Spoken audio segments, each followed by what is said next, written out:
Et hello tout le monde, on se retrouve pour le bilan du Ludette Lecture novembre 2023. Il y a pas mal de mangas graphiques et en vrai quelques romans aussi. Du coup la plupart je vous les aurais déjà présentés du coup dans le challenge Villain Book Challenge je pense, parce que la plupart viennent de là. Mais il y en a quelques-uns qui sont pas dedans, donc je fais quand même cette vidéo. Même si je commence à me tâter à faire seulement une vidéo des livres qui ne sont pas dans les challenges, pour pas parler 10 fois du même bouquin. Mais voilà, bon, comme d'habitude, on commence par les graphiques, les mangas, les poches, et ensuite les brochets. Commençons par une BD du coup. La Serpe d'Or, Astérix. Donc j'ai lu celui-ci du coup pour un des challenges où il fallait lire un livre par un auteur français ou qui se passe en France, truc comme ça. Du coup, c'est le deuxième tome. Je n'ai pas le premier, donc j'ai lu le deuxième. C'est la première fois que je lisais un Astérix. Je vous montre quelques pages. Je vais mettre devant la caméra, sinon mon avatar ne va plus bouger. Voilà, quelques petites pages. Hop. C'est bien coloré. Par rapport à d'autres trucs que je vais vous montrer après, c'est le truc le plus coloré que j'ai. Et du coup, dans cette histoire-là, on va suivre Astérix et Obélix qui vont aller à Lutèce, je crois, pour chercher une serpe d'or parce que celle de leur druide est cassée. Donc ils vont aller voir le cousin d'Obélix qui est censé forger ce genre de serpe du coup. Et ils vont arriver à Luce et le bonhomme n'est pas là et ils vont commencer à le chercher pour savoir ce qui est arrivé du coup au cousin d'Obélix. Obélix qui est inquiet pour son cousin. Et à côté de ça, on a toujours les petites batailles avec les Gaulois. Les Gaulois. Oui. Je ne sais plus. Ok, vous m'avez compris de toute façon. Voilà. On a toujours la potion magique, Partoutatix, voilà. C'était sympa, c'est la première fois que je lisais une BD Astérix. Et c'était sympa. J'en ai d'autres, mais je crois que je vais peut-être m'acheter la première. Pour avoir un peu l'ordre dans lequel ça a été écrit, et voir l'amélioration du coup du dessin et des scénarios. Voilà. Toujours en graphique, j'ai lu ce mois-ci Grimoire Noir qui est énorme par rapport au Obélix. Je vous montre vite fait l'épaisseur différente entre les deux. Voici un Astérix Obélix, voici Grimoire Noir. C'est pas la même chose. Et pourtant, le prix, il n'y a pas de grande différence entre les deux. Je vous montre quelques pages du coup. Les pages sont magnifiques par contre. Hein. C'est pas de la couleur comme Astérix et Obélix, mais les pages sont magnifiques. Du coup, qu'est-ce que Grimoire Noir? C'est l'histoire de ce jeune garçon qui est ici, qui va essayer de rechercher sa sœur qui est ici, qui a été enlevée. Non, c'est pas elle sa sœur. Non, c'est pas elle sa sœur. Attendez. J'ai pas de photo de sa sœur. Enfin, sa petite sœur a disparu. Et du coup, on va suivre ce jeune garçon qui va essayer de retrouver sa sœur. Mais ils vivent pas n'importe où, ils vivent dans une ville un peu cachée de tout, qui est protégée par un bouclier, parce que les sorcières vivent dans cette ville, et ce bouclier tue toute sorcière qui essaye d'en sortir. Du coup, il y a un petit truc qui va se passer par rapport à ça, et à côté de ça, nous avons notre jeune garçon qui va essayer de retrouver sa sœur. Et comment dire que... Ah, comment vous expliquer que les apparences peuvent être trompeuses dans ce bouquin. Mais c'était sympa. J'étais un petit peu plus hypée parce que les gens me l'avaient vendu. Comme la prochaine lecture que je vais vous présenter. Les gens me l'avaient vendu, mais c'est pas... C'était sympa. Franchement, j'ai passé un bon moment. Je le relirai, il est magnifique, je trouve. Moi, je crois que c'était elle, la petite sœur. Je ne sais plus, mais voilà. Il y a un truc qui tourne autour de la petite sœur aussi. Ouais, c'était sympa. Il faudrait que je vois s'il y a d'autres livres dans ce contexte, enfin de ces personnes, avec ces dessins, tout ça. Dites-moi vous si vous connaissez d'autres bouquins aussi bien que celui-ci. Enfin aussi bien. Il était sympa, mais vraiment il est magnifique. Autre graphique que j'ai lu ce mois-ci qui s'appelle Paix à mon âme. Du coup, c'est lui que je vous disais que les couleurs sont ternes en fait. Il y a beaucoup de couleurs, mais vous regardez à côté d'Astérix Obélix, c'est très terne. Les couleurs ne se ressortent pas aussi bien. Et du coup, ça va être un peu à l'instar de Grimoire Noir, si on va suivre cette jeune fille qui va partir à la recherche d'une de ses amies qui a disparu dans leur école de magie. On ne sait pas ce qui lui est arrivé, elle a juste disparu et personne ne la recherche. Elle finira bien par revenir, elle est partie dans la forêt, mais tout va bien. Et on va découvrir que bien, il y a des choses qui sont cachées, des choses sont arrivées. Et des gens haut placés de l'école mentent, tout ça. C'était sympa. Mais comme je vous ai dit, on m'a mis trop de hype et c'est sympa. C'est pas mauvais, hein, c'est sympa. J'ai passé un bon moment, mais ça valait pas la hype qu'on m'avait donnée. Ou c'est à cause de la hype que j'ai eue, que j'ai moins apprécié, que je m'attendais à trop de choses. C'est pour ça que je ne lis plus les résumés. Les résumés, je les lis quand j'achète les bouquins, bien sûr, mais je veux dire quand je les mets dans un challenge ou autre, je fais juste attention à ce qui rentre dans la catégorie, mais je ne relis pas plus que ça. Voilà. Ok pour cette catégorie-là. Passons maintenant au manga. J'ai lu le tome 6 de Vampire Knight. À partir de celui-ci, on ne suit plus du tout l'anime. D'ailleurs, faudra m'expliquer pourquoi l'anime n'a pas été plus loin. On ne suit plus du tout l'anime. Et ça, donc on change un petit peu. On suit un petit peu plus... comment ça s'appelle, Yuki, dans sa façon d'appréhender le fait que c'est un vampire, de voir ce nouveau monde dans lequel elle évolue. Pour moi, c'est un tome transition entre le 5 du coup et le 7. Même si c'est censé être deux tomes, pour moi c'est vraiment de la transition. Pour l'instant, il se passe pas énormément de choses. Kaname, je trouve que son visage, enfin, il change un peu dans ce bouquin. Et, je l'appréciais plus avant. Là, il y a des trucs qui m'ont fait un peu tic. Vous voyez, j'ai un peu ticté. Et il y a un secret derrière une porte dans leur maison. Alors, j'ai mon idée sur la question. Mais j'avoue que je ne suis pas sûre de moi. Donc, je n'en dirai pas plus, on verra. Je m'attends à ce qu'on voit quand même un peu plus Zéro, qui se repasse un peu plus de choses entre Yuki et Zéro. Mais ouais, pour l'instant c'est... Ouais, c'est de la transition. Et il y a un truc que Kaname a dit à un moment, il dit à Yuki clairement, si tu pars, je te tue. Enfin, il disait pas, il disait pas ça exactement, mais j'étais en mode, c'est pas ce qu'il disait avant, vous voyez, quand ils étaient dans l'école. Donc, ouais, à voir. Ensuite, ma série doudou, que je mets à peu près dans tous les challenges, un tome pour avancer doucement. Fruit Basket, tome 8. Ce tome-là, c'est tome vraiment souvenir. On va être dans les souvenirs du petit Yuki. Oui, c'est Yuki, oui. Oui, Yuki, quand il était jeune, la première fois qu'il a rencontré Toru, la première fois qu'il a rencontré Kyo. On va être aussi dans les souvenirs de Kyo, quand il a rencontré pour la première fois la mère de Yuki. De Toru. Et les souvenirs aussi le passé de la mère de Toru. Comment elle a rencontré le père de Toru, quand le père est mort, jusqu'à sa mort à elle, je crois. Donc ça, qui est censé être le film, pour ceux qui ont regardé l'anime, c'est dans le tome 8. Donc c'est double tome, c'est la deuxième partie. Et à côté de ça, on a la pièce de théâtre aussi. Ils font une pièce de théâtre dans laquelle Kyo est le prince.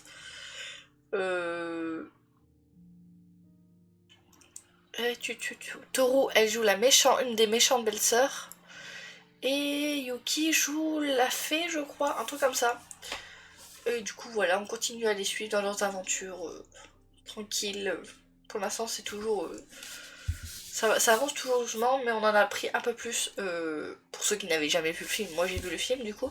Mais pour ceux qui n'ont pas plus vu que ça sur la mer, bah, ça se passe dans le tome 8. Ça, double, du coup. Ça ne se passe pas après ou à la fin, ça se passe dans le tome 8. Je trouve que c'est mieux intégré en mettant maintenant que comme ils ont fait en série où ils le mettent à la fin. Là, c'est bien mis au bon endroit, ça explique les choses au bon moment. Voilà. Petites pages comme ça. Voilà pour ce 8e tome. pas fini avec les mangas. J'ai lu aussi le 9e tome de Les Carnets d'apothicaire, donc le tome 9.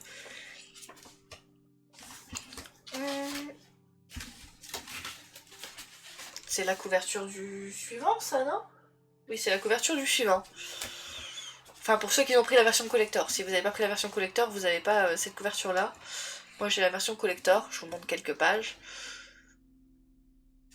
Donc, on continue à suivre Mao Mao, qui enquête pour le château, pour déjouer des plans maléfiques, trouver d'où viennent certaines choses, pourquoi d'un coup des champignons toxiques poussent partout, et aussi bon, aussi des petits autres un peu complots. Je m'attends vraiment à ce qu'il y ait une évolution avec lui. Pour l'instant, ça avance pas trop. Mais à voir, on est que dans le tome 9. Et j'ai appris que c'était pas le manga qui avait donné un roman, mais le roman qui avait donné un manga. Donc ce que je vais faire, c'est que je pense lire les romans. Et lire aussi les mangas qui sont en mode un peu plus détective. Je ne sais pas si vous savez, mais il y a 2 versions des mangas. Vous avez la version de Kion et vous avez une autre version que pour l'instant, je crois qu'il n'y a que 2 tomes qui sont sortis. Je crois que je vais aussi regarder ce point de vue-là, mais je vais me faire aussi le roman. J'ai vraiment envie de me faire le roman, du coup, je verrai. Pour l'instant, il y a 3 ou 4 tomes sortis au roman, donc je verrai, mais je compte me les faire au roman. Ensuite, j'ai lu aussi Abyss Azur. Oui, il y a des mangas ce mois-ci. Je pensais pas qu'il y en avait autant. Quand j'ai commencé à regarder sur Livre Addict tout ce que j'avais lu ce mois-ci, je fais ah oui, j'ai lu pas mal au début. En fait, c'est au début du mois. J'ai lu pas mal de mangas, de graphiques, tout ça. Et après, j'ai un peu enchaîné avec les romans. Donc du coup, je pensais qu'il allait y avoir plus de romans que de mangas. Mais non, il y a quand même pas mal. Donc voilà, quelques pages. Faut que à chaque fois, j'oublie que la caméra n'est pas inclinée tout le temps de la même façon. Donc vite fait, qu'est-ce que Abyss Azur pour le tome 1 bien sûr? C'est l'histoire de cette jeune femme qui est un peu rebelle chez les sirènes, qui va aller voir sa meilleure amie qui a fait une bêtise, qui est d'aller voir des humains alors qu'elle n'a pas le droit, et tomber amoureuse d'un humain alors qu'elle n'a pas le droit. On lui dit qu'elle peut être libérée si elle promet de ne jamais retourner voir cet humain. Sauf qu'elle, elle ne veut pas, donc elle va demander à son amie qui est là de l'aider à revoir cet humain. Et voilà le début de notre aventure. Pour l'instant, c'est vraiment un tome introductif, donc j'attends de voir plus avec un tome 2. Voilà pour ce premier tome. Le dernier manga du mois. L'Éden des sorcières, tome 2. Je vous montre quelques pages.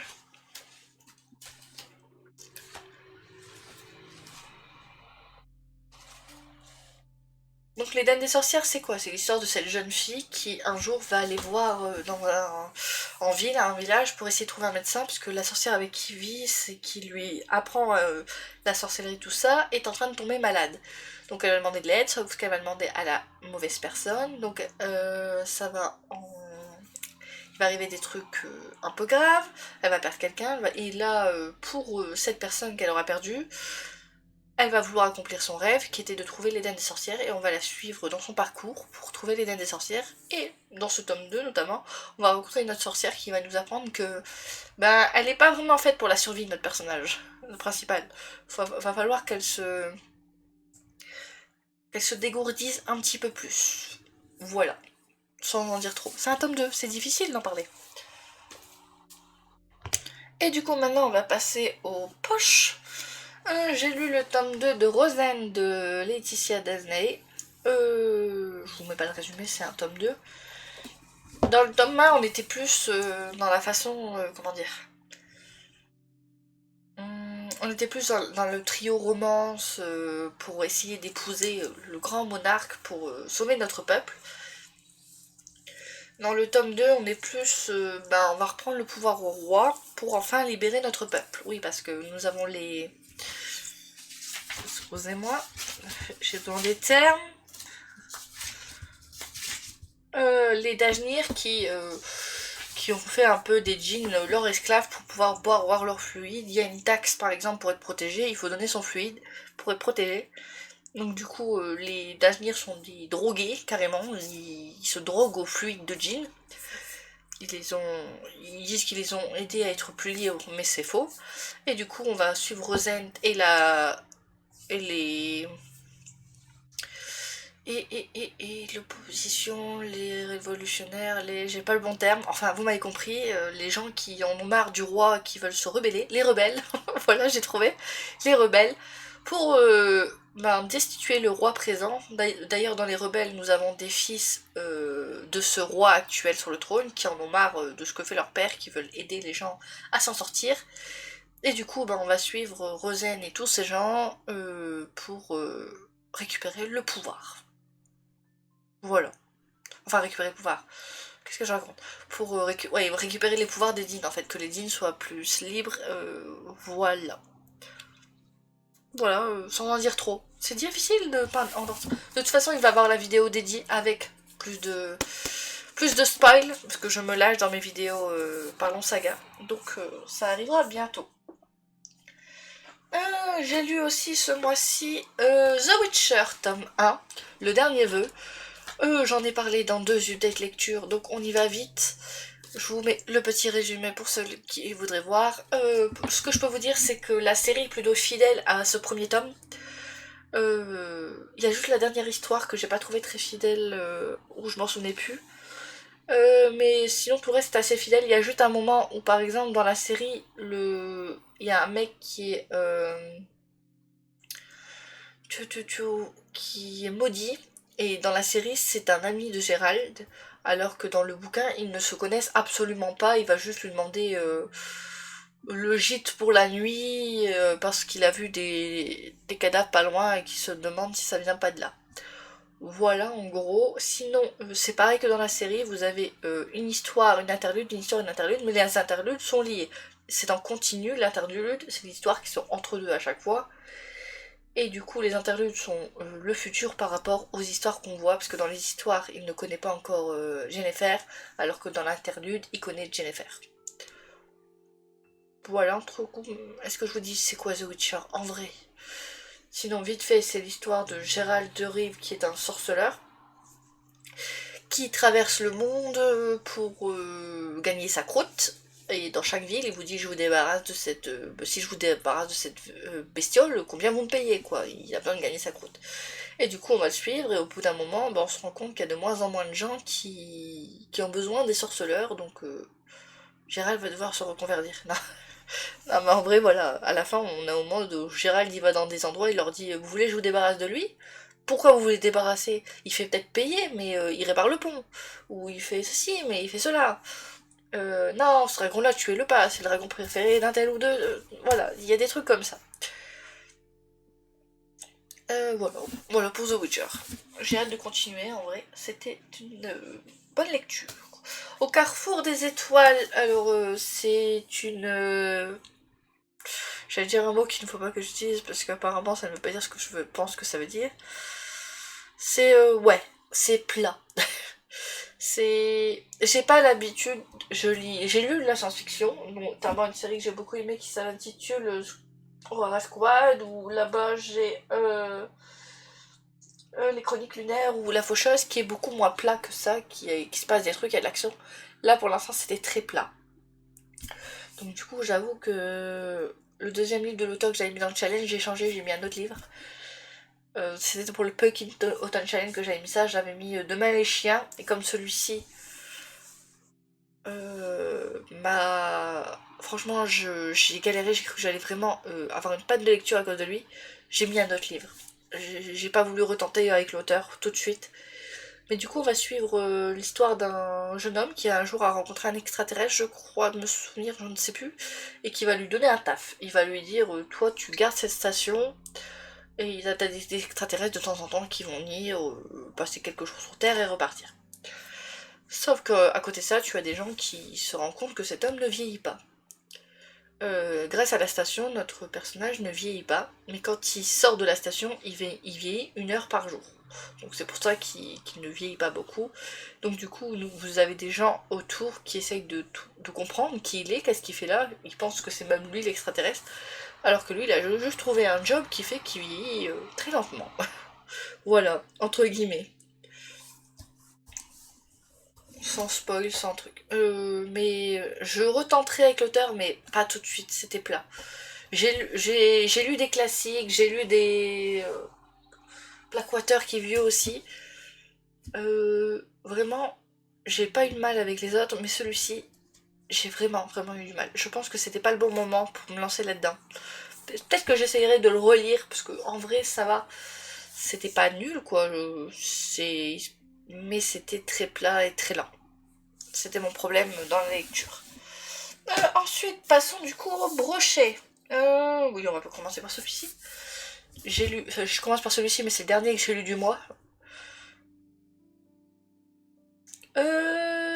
Attendez 2 secondes. J'ai n'importe quoi, c'est pas maintenant que je dois vous les présenter ceux de là. Attendez, je ne l'ai pas fini ce mois-ci. Je vérifie. Non, non, non, j'ai rien dit, vous n'avez rien vu. Ce n'est pas pour ce mois-ci, c'est pour le décembre. J'ai fini le 2 décembre. Le dernier que je dois vous présenter, du coup, c'est The Never King. Cruel garçon perdu. Thriller Whining, il y a du spicy, c'est adulte. Le spicy, vraiment, c'est des scènes pour adultes. C'est une réécriture de Peter Pan adulte, du coup. Je le redis 1 million de fois, mais c'est adulte. Ça me fait rire. Du coup, on va suivre Winnie, une jeune fille qui depuis des années dans sa famille, mon avatar s'il te plaît reviens, les femmes de sa famille se font enlever à leurs 18 ans par un étrange garçon qui s'appelle Peter Pan, qui les ramène dans son monde quelques jours, puis elles reviennent. Mais quand elles reviennent, elles sont devenues folles, elles ont perdu l'esprit, elles ne vont pas très bien, et du coup, on va suivre Ginny le jour de ses 18 ans, qui va se faire enlever par Peter Pan, parce que Peter Pan veut quelque chose d'elle, et le processus pour avoir ce qu'il veut d'elle, c'est ce qui est censé les rendre folles. Sauf que Winnie ne va pas se comporter comme une fille enlevée. Franchement, elle est à l'aise, hein. Elle a ses aises. Si vous avez l'âge de lire le bouquin, vous verrez. Ou si vous l'avez lu, elle est à ses aises. Et du coup, vu que là ses aises et tout, ils vont avoir un peu, ils vont pas vouloir la laisser, comment dire, ils vont pas vouloir la laisser devenir folle comme les autres, mais elle aura pas été jusqu'au bout du processus, ce qui va faire qu'elle va se souvenir de quelque chose qui peut aider notre Peter Pan, et à la fin du bouquin, il se passe un truc, et on est en mode, oui mais la suite en fait, parce que, bah, il y a quelque chose là. Voilà, c'est dur de pas... Désolé, je vais d'éternuer entre deux. C'est difficile d'en parler sans en dire trop, mais sinon, le jaspage est magnifique. Les éditions Roncières ont fait un bon travail. Voilà, il est marqué réservé à un public averti. Bon, je trouve un peu cher le prix pour un livre de même pas 200 pages. Mais la lecture est très, très sympa. Et si vous allez sur leur Instagram, ils ont créé une playlist pour lire avec ce livre. Donc si jamais ça vous intéresse, ils ont commencé à faire une playlist qui va avec ce livre. Moi, quand j'ai lu le livre, la playlist n'existait pas encore. Donc voilà.